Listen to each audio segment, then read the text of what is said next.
नमस्कार, स्वागत आहे तुमचे आपल्या सीएम मराठी न्यूज चॅनलवर। आज पुन्हा एकदा एक नवीन माहिती घेऊन तुमच्यासाठी सज्ज झालो आहोत। धावत्या लोकलमध्ये दोघांकडून पोलिसाची हत्या, ट्रेन समोर फेकला मृतदेह, मुंबईला घडली आहे हादरवणारी घटना। नेमकं ही संपूर्ण माहिती काय आहे याविषयी आज आपण जाणून घेणार आहोत, त्यामुळे व्हिडिओ शेवटपर्यंत आवर्जून ऐका।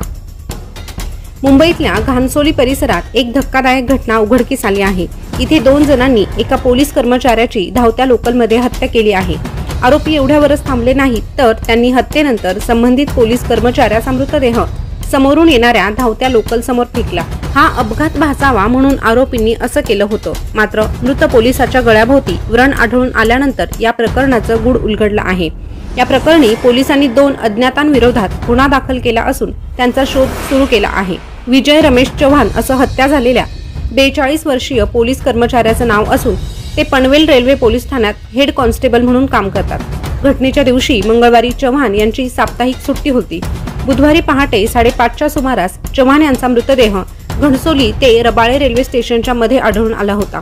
आरोपींनी ठाण्याहून वाशीच्या दिशेने जाणाऱ्या ट्रेन समोर चव्हाण यांचा मृतदेह फेकून दिला होता।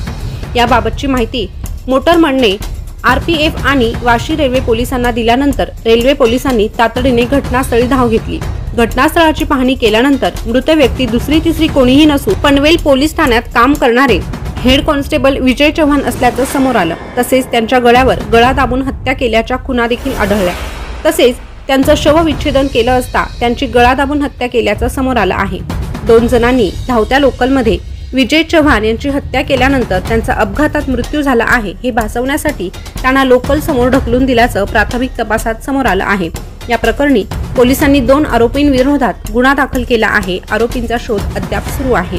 या घटनेबाबत तुम्हाला काय वाटतं, तुमच्या काय प्रतिक्रिया आहे हे कमेंट करून नक्कीच कळवा आणि अशीच नवीन माहिती जाणून घेण्यासाठी आपल्या सीएम मराठी चॅनलला सबस्क्राइब करा। शेजारचं बेल बटन प्रेस करून ठेवा, जेणेकरून नवीन आलेली माहिती सगळ्यात अगोदर तुमच्यापर्यंत पोहोचेल। धन्यवाद।